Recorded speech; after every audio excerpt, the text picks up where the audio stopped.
ఈ కార్యక్రమం మన గాంధీ విగ్రహం దగ్గర జరగడం చాలా అభినందనీయం. ఎందుకంటే మన పెద్దవడుగురుకు గాంధీ వచ్చి 3 రోజులు ఉన్నాడు. ఇక్కడ వేదికను అలంకరించిన పెద్దలైన ఆంజనేయులు గారికి, ఎస్ఐ గారికి, అలాగే అడ్వకేట్ పద్మాతమ్మ గారికి, అలాగే సర్పంచ్ గారికి, సూర్యనారాయణ తాత గారికి, అలాగే మాజీ మిలిటరీ మేజర్ గారికి, అలాగే పెద్దలు మాజీ సర్పంచ్ గారికి, మా నాగార్జున ఫ్యాన్స్ మన దస్తగిరి గారికి, ఇంకా పెద్దలు ఉన్నారు, అందరికీ ధన్యవాదాలు. ఎందుకంటే ఇలాంటి సేవా కార్యక్రమాలు అరుదుగా జరుగుతుంటాయి. అది కూడా ఒక పూర్ పీపుల్స్కి అందుతున్నాయంటే బెడ్షీట్లు, చలికాలము, చాలా సంతోషము. ఈ యొక్క కార్యక్రమం గుత్తిలో మేము ఎప్పుడు చేస్తుంటాము. మా గుత్తికోట సంరక్షణ సమితి తరఫున జిల్లా వ్యాప్తంగా కూడా ఎన్నో కార్యక్రమాలు చేస్తుంటాము. ఆ సందర్భంగా ఇక్కడ మేము సూర్యనారాయణ తాత గుర్తుకు వస్తుంటాడు. పాపం తాతగారు చాలా కార్యక్రమంలో కూడా పాల్గొని మా పెద్దవాడి ఊర్లో కూడా ఒక కార్యక్రమం చేస్తామంటే హైదరాబాద్లో మా మిత్రుడు మన గుత్తి ఏమంటే ఆయన పేరు హనుమంతరావు గారు కర్ణమయ్యగా ఉన్నాడు. అతను చనిపోయినాడు. ఆయన కుమారుడు రంగనాథరావు గారు అక్కడ ఆయనకి అనమాట ఎన్నో ఏళ్ళుగా 30 ఏళ్ళుగా అనుభవం ఉంది ఆయనకి ఆ బెడ్షీట్ల కంపెనీతో. మంచి బెడ్షీట్లు పంపియన్నా అని అడిగితే ఆయన వాళ్ళ నాయన పేరు మీద ఇవ్వాలని చెప్పి ఒక 100 బెడ్షీట్లు గుత్తికి పంపించాడు సార్. తర్వాత ఇక్కడ కూడా పంపించారు సార్. ఈ కార్యక్రమాలు, ఇలాంటి కార్యక్రమాలు మేము చేసుకుంటాము, చేయిపెట్టి తాతలు కూడా చూసుకుంటాం సార్ మేము. ఆ ఉద్దేశంతో ఈ యొక్క సందర్భంగా హనుమంతరావుని, వాళ్ళ కుటుంబ సభ్యులైన మన రంగనాథరావు గారిని కూడా ఒకసారి వాళ్ళ ఫ్యామిలీకి తప్పెట్టుకోవవలసిందిగా. ఎందుకంటే చాలా సేవా కార్యక్రమాల్లో హనుమంతరావు గారు గుత్తి సర్వే చేశాడు. ఆయన కర్ణమయ్యగా పిన్ టు పిన్ ఒక రాయి ఎక్కడుందో చెప్పగలడు. అటువంటి ఫ్యామిలీ బ్రాహ్మిన్స్ ఒక సేవా దృక్పథంతో హైదరాబాద్లో ఉన్నా కానీ వారు మన ప్రాంతవాసులతో ఇక్కడ కూడా నాకు చాలా అనుబంధాలు ఉన్నాయి ఇక్కడ ఈ యొక్క ఏరియాలో కూడా. అందుకోసం మనము అతన్ని స్మరించుకుంటూ ఈ యొక్క కార్యక్రమాలు నిర్వహించుకుంటున్నాము. ఈ అవకాశం ఇచ్చిన, ఎందుకంటే టైం కాలక్రితం కాకుండా ఆంజనేయ సార్ గారిని మాట్లాడదు. ఎందుకంటే అధికారులను మనము సన్మానించుకుంటే వారి యొక్క చదువుతో వారు ఈ ప్రాంతంలో ఎంతో లా అండ్ ఆర్డర్ మెయింటైన్ చేస్తూ గలాటలు లేకోకుండా మంచి సదుద్దేశంతో అందరినీ మెలగాలని కోరుకుంటూ ఉన్న ఒక పదవితో ఉన్నాడు. అతనికి ఇలాంటి గౌరవం ఇస్తున్నారంటే మన పెద్దవడుగురు వాసులుగా మనకి చాలా గర్వంగా ఉంది సార్. చాలా సంతోషం సార్ మీలాంటి వాళ్ళని ఇక్కడ గౌరవిస్తున్నందుకు. అలాగే పద్మావతమ్మ గారికి, అడ్వకేట్ గారు, ఆమె జిల్లా వ్యాప్తంగా కూడా చాలా కార్యక్రమాల్లో పాల్గొంటుంటుంది. ఆమెకి చిన్నప్పటి నుంచి సేవా కార్యక్రమాలంటే ఒక మంచి మక్కువతో ఉండే. గాంధీ పుట్టినరోజు ఆమె కూడా పుట్టిందంట. ఎంతో అద్భుతం. సర్పంచ్ గారు వేయవలసిందిగా కోరుతున్నాము.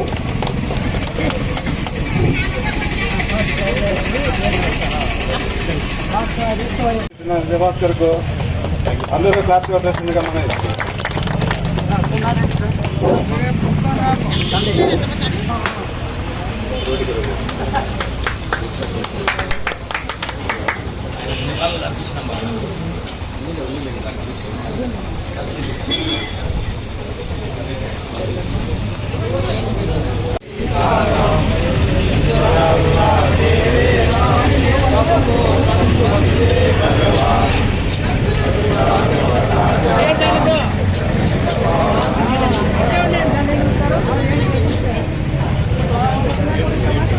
విజయభాస్కర్ గారికి, అదేవిధంగా ఆయన ద్వారా ఇక్కడికి వృద్ధులకు దుప్పట్లు పంపిణీ చేయడానికి హైదరాబాద్ నుంచి దుప్పట్లు పంపించిన రంగనాథరావు గారి ఫ్యామిలీకి, అదేవిధంగా అనంతపూర్ నుంచి విచ్చేసిన పద్మావతమ్మ అడ్వకేట్ మేడం గారికి, అదేవిధంగా మేజర్ లోకనాథ్ రెడ్డి గారికి, ముఖ్యంగా ఈ కార్యక్రమం ఏర్పాటు చేయడానికి అందరినీ ఇక్కడికి చేర్చడానికి సహకారాలు అందించిన సూర్యనారాయణ రెడ్డి పెద్దాయన గారికి, అందరికీ కూడా మిగతా గ్రామ సర్పంచ్ గారికి, పెద్దలకి, ఇక్కడికి విచ్చేసిన వృద్ధులందరికీ కూడా నా ప్రత్యేక నమస్కారాలు. ఈరోజు చలికాలంలో చలి తీవ్రత వల్ల వృద్ధులు మంచి కార్యక్రమం ఏర్పాటు చేయడం అనేది చాలా సంతోషం. మీరందరూ కూడా దాతలు మీకు ఇస్తున్న వీటిని మీరు సక్రమంగా వినియోగించుకొని మీ ఆరోగ్యం దెబ్బతినకుండా చలికాలంలో మీరు ఆరోగ్యంగా ఉండాలని చెప్పేసి, చలి తీవ్రతకి ఇబ్బందులు కాకోకుండా ఉండాలని చెప్పేసి ప్రత్యేకంగా కోరుకుంటున్నాను. నేను ఈ సందర్భంగా ఇక్కడికి అంతా కూడా సీనియర్ సిటిజన్స్, వృద్ధులు వచ్చారు కాబట్టి ఒక సమాచారం మీకు తెలియజేయదలుచుకున్నాను. మీరందరూ కూడా వృద్ధులు కాబట్టి కొద్దిగా అంటే కన్న కొడుకుల నుంచి కావచ్చు, వచ్చిన కోడళ్ళ నుంచి కావచ్చు, ఇబ్బందులు అనేటివి కొద్దిగా సామాన్యంగా ఎదురవుతూ ఉంటాయి. ఇళ్లలో సరిగా వృద్ధుల్ని చూసుకోకపోవడం, ఇబ్బంది పెట్టడం, వాళ్ళకి అన్నం పెట్టకపోవడం, వాళ్ళకి సరైన సౌకర్యాలు కల్పించకపోవడం, ఇవన్నీ కూడా ఇబ్బందులు ఎదురవుతూ ఉంటాయి. దానికి మీరు కూడా ఏమనుకుంటుంటారంటే, మేము ఇంకా మా వయసు అయిపోయిందిలే, ఏం పోరాడతాంలే, వాళ్ళ మీద ఏం చేస్తాంలే, మన మీద సర్దుకుపోదామని చెప్పేసి అనుకుంటా ఉంటారు. ఈ సందర్భంగా ప్రభుత్వం తెచ్చిన ఒక చట్టాన్ని మీ దృష్టికి తీసుకురావాలని అనుకుంటున్నాను.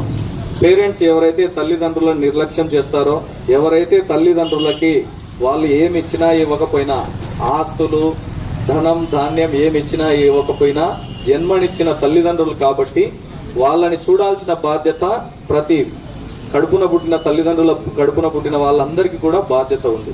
అది సక్రమంగా జరగడం లేదనే ఉద్దేశంతో ప్రభుత్వం ఒక చట్టం తీసుకురావడం జరిగింది. ఏమంటే, మిమ్మల్ని సరిగా ఎవరైనా చూసుకోకపోతే మీరు రెవెన్యూ శాఖ ఆర్డీఓ కానీ మీకు అప్రోచ్ అవుతే గనక మీకు సరిగా చూసుకునే బాధ్యత పిల్లలకు ఉంది కాబట్టి వాళ్లకు చెప్పి కౌన్సిలింగ్ చేసి మిమ్మల్ని సరిగా చూసుకునే విధంగా చేస్తారు. అది పోలీస్ శాఖ, రెవెన్యూ శాఖ రెండు కూడా చేస్తారనమాట. అంటే చాలా మందికి తెలియదు. ఇప్పుడు భూ వివాదాలంటే కోర్టుకి వెళ్దాంలే, అట్లే ఇట్లే భార్యాభర్తల సమస్య అంటే కోర్టుకి వెళ్ళాలా, అట్లే తండ్రి కొడుకుల తల్లి కొడుకుల సమస్య అన్నా కూడా కోర్టుకి వెళ్ళాలేమో, మన కోర్టులకు ఏడ తిరుగుతాంలే అని చెప్పేసి అనుకుంటారు. కానీ కోర్టుల చుట్టూ తిరిగే పని లేకుండా రెవెన్యూ వాళ్ళ ద్వారా, ఆర్టీఓ ద్వారా కానీ, జేసీ ద్వారా కానీ మీకు ఎవరైనా మీ పిల్లలు మీ మాట వినకుండా మీకు సరైన సౌకర్యాలు కల్పించలేదు అంటే వారికి 1 నెల రోజుల పాటు జైలు శిక్ష విధించే అధికారము రెవెన్యూ డివిజనల్ అధికారి గారికి ఉంది. కాబట్టి మీరు ఆ విషయం, ఇక్కడికి వచ్చినారు కాబట్టి, అంత వృద్ధులే వచ్చారు కాబట్టి ఆ విషయం గుర్తుపెట్టుకోండి. ఎవరైనా మీకు సరైన సౌకర్యాలు కల్పించకుండా తల్లిదండ్రులు ఎవరైనా ఇబ్బంది పెడతామంటే మీరు మా దగ్గరికి వచ్చినా కూడా మా ద్వారా మిమ్మల్ని నేను చెప్పినట్లుగా రెవెన్యూ ఆర్డీఓ గారికి కానీ, జేసీ గారి దగ్గరికి కానీ పంపించి మీ పిల్లలు మీకు సరైన చూసుకోకపోలేదంటే నెల రోజులు జైలుకి పంపించడం జరుగుతుంది. అప్పుడు దారికి వస్తారు.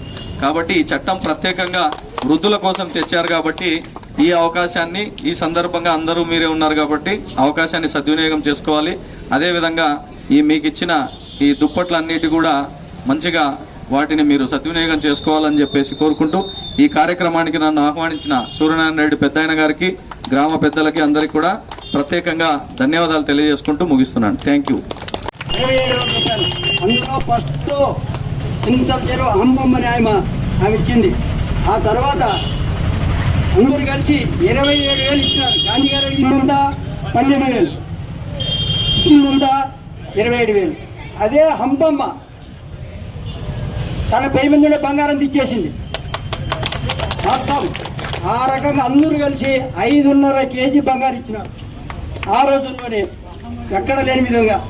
ఆ తర్వాత చిన్నారెడ్డి గారు పోతూ తనకు 40 ఎకరాలు ముండి మడుగులు ఉంటే ఆ పొలం కూడా గాంధీ గారికి ఇచ్చేసినాడు. అది ఆ ఊరు వాళ్ళు ఏలం వేసుకొని డబ్బులు ఇచ్చేసినాడు.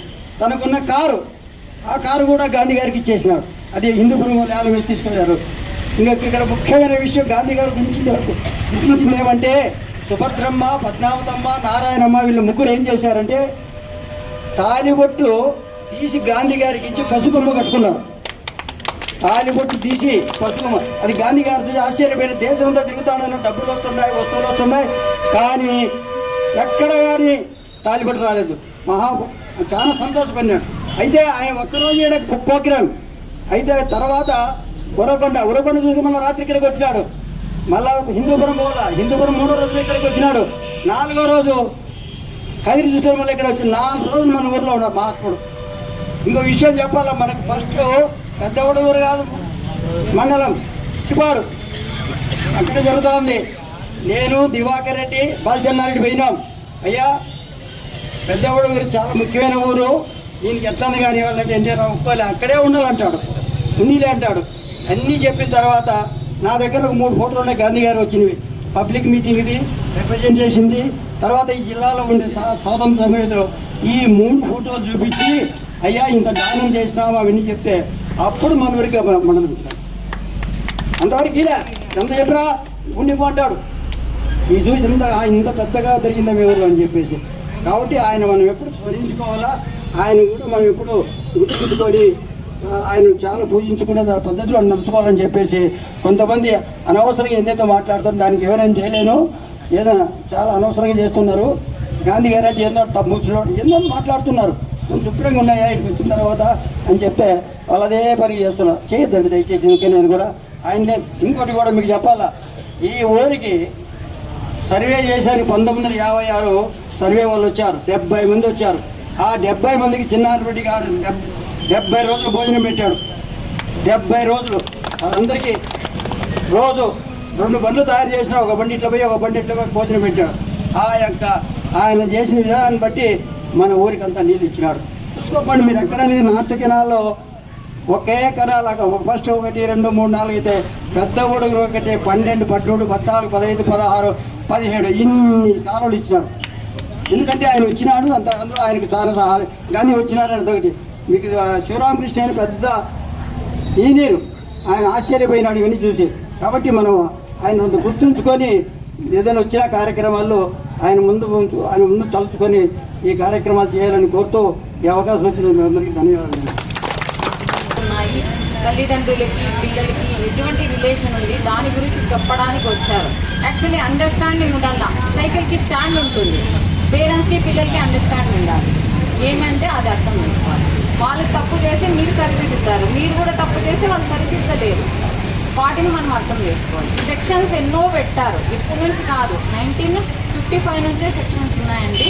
అప్పటి నుంచి పేరెంట్స్ చిల్డ్రన్ సెక్షన్స్ అన్నీ ఉన్నాయి. మీరు వాటిని పాటించవచ్చు. ఏ సెక్షన్ తీసుకుంటే ఏమొస్తాయంటే మనము కోర్టు చుట్టూ తిరగలేమన్నమాట. ఏది కావాలన్నా కళ్ళతోని, చెవులతోనూ, చేతులతోనూ, కాళ్ళతోనూ సరి చేసుకోవాలి. అవునా కదా? మీరంతా పెద్దవాళ్ళండి, నేనైతే చాలా చిన్న అనుకుంటున్నాను. ఎందుకోసం అంటే ఇవన్నీ మీకు తెలియాలి. మీకు అంతా చాలా ఓపిక ఉంటుంది, 50 సంవత్సరాలు 70 సంవత్సరాలు అన్నీ కూర్చుంటారు. కానీ పిల్లలు ఏమైనా తప్పు చేస్తే ఎందుకు వెళ్ళిపోతారు? ఎందుకంటే ఆ టైం అలాంటిది అనమాట. అందుకే కాలాన్ని మర్చిపోండి. వాళ్ళు ఏం చేస్తున్నా మీరు కాలాన్ని మర్చిపోండి, శాంతియుతంగా ఉంటారు. అదే గాంధీజీ చెప్పింది. ఎందుకంటే ఆయన చెప్పినది శాంతియుతము, అహింస మాత్రమే.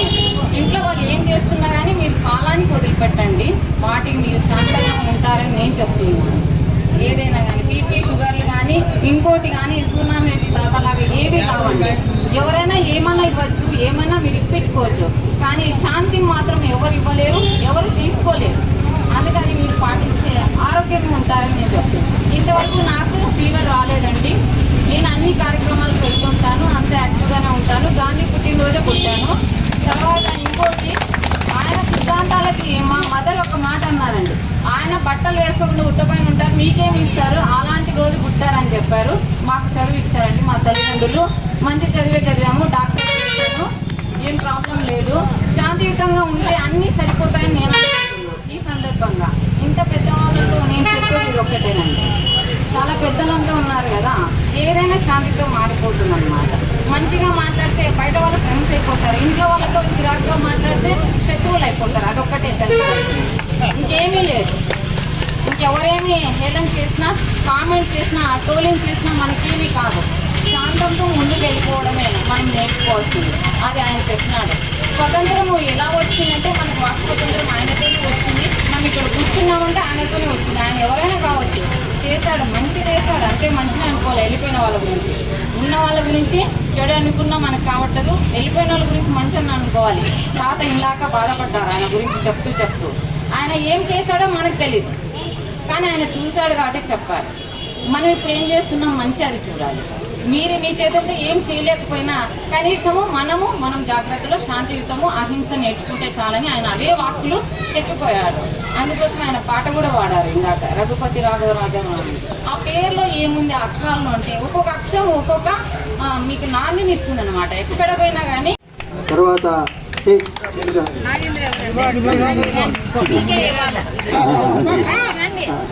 కార్యక్రమానికి ముత్యరాజు ఆయన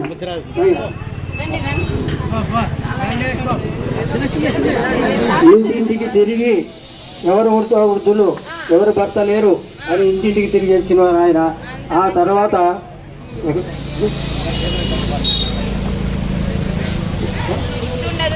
సంరక్షణ సమితి తరఫున, అలాగే ఎస్ఐ గారి తరఫున, సిస్టర్ పద్మావతి సిస్టర్ తరఫున, సర్పంచ్ గారి తరఫున ధన్యవాదాలు తెలుపుతున్నాము. ఆయనకి ఆయుర ఆరోగ్యాలు ఇస్తే, ఎందుకంటే 150 ఎకరాల్లో ఇప్పుడు 30 ఎకరాలు మాత్రమే మిగిలింది. అది కూడా మాకు తెలుసు. ఎంతో పార్టీ కోసం కష్టపడి ఎన్నో పోగొట్టుకున్నాడు. ఇప్పుడు కూడా అనుకుంటుంటారు ఇవి పోతాయని. ఆయన ఏం పోగొట్టుకోడు. ఆయనకి భగవంతుడు ఇస్తాడు దండిగా, ఏమీ భయం లేదు. ఆయనకి ఆయురారోగ్యాలు దండిగా ఇవ్వాలని ఈ ప్రాంత ప్రజలు కూడా ఆయనకు సపోర్ట్ చేయాలని, మంచి కార్యక్రమాలు, చెడ్డ కార్యక్రమాలు కాదు ఇవి. ఇలాంటివి ఇంకా చాలా మనం అంతా కలిసి చేసుకున్నాం. ముందు కూడా ఇంకా ఏదైనా ఉంటే పెద్దల్ని ఇట్లా ఎంపీ గారితో రీసెంట్గా నేను సిస్టర్ చెప్పాను సార్, గుత్తికోట గురించి. ఆయన ఏం చేశారంటే ఢిల్లీ నుంచి ఇద్దరిని పంపించారు సార్, గుత్తికోట చూసి రాకండి. సిస్టర్ చెప్పింది కదా సార్, అలాంటి కార్యక్రమాలు కూడా మన పెద్దవాడుకులు కూడా కావాలంటే కూడా మంచి కార్యక్రమాలు, ఒక దేవాలయాలు అయితేనేమి, ఇక్కడ ఇంకా ఏదన్నా ప్రజలకు కావాల్సిన ఒక మంచి జరగాలని కోరుకుంటూ, శ్రీనారాయణ రెడ్డి తాతకు ఆ భగవంతుడు ఆయన కుటుంబానికి మంచి చేయాలని మా అందరి తరఫున, గుత్తికోట సంరక్షణ సమితి తరఫున మేము కోరుకుంటూ ఇంకా ప్రోగ్రాము, ఎందుకంటే లేట్ అవుతుంది, అక్కడ సిస్టర్ కూడా అనంతపురం అన్న స్టార్ట్ చేయండి అన్న. అందరికీ ధన్యవాదాలు తెలుపుతున్నాను. పిలుస్తా, పేరు పిలుస్తా.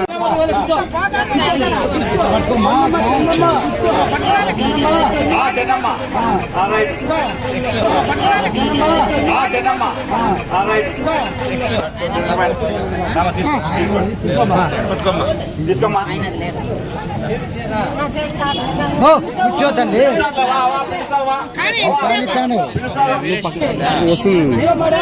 టకటక రావాలంటే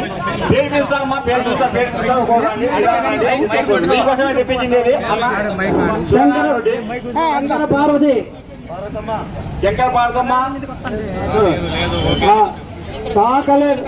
గొప్ప అవకాశం ఇచ్చినందుకు అందరికీ ధన్యవాదాలండి. సర్పంచ్ గారి యొక్క కోఆపరేషన్ కూడా ఎక్కువ ఉందండి. ఆమె కూడా ఫ్యూచర్ లో మంచి ప్రోగ్రాంలు చేయాలనేసి నేను కోరుకుంటున్నా మనస్ఫూర్తిగా. ఇంకా చాలా మందికి చెప్పండి, ఇలాంటి ప్రోగ్రామ్స్ చేస్తూ ప్రజల్లో మంచి పేరు తీసుకురావాలనేసి కోరుకుంటున్నాను.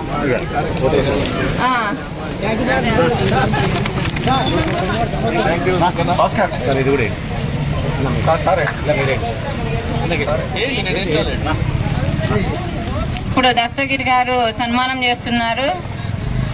ఆయన నాగార్జున ఫ్యాన్స్. గుత్తికోట సంరక్షణ పరిధిలో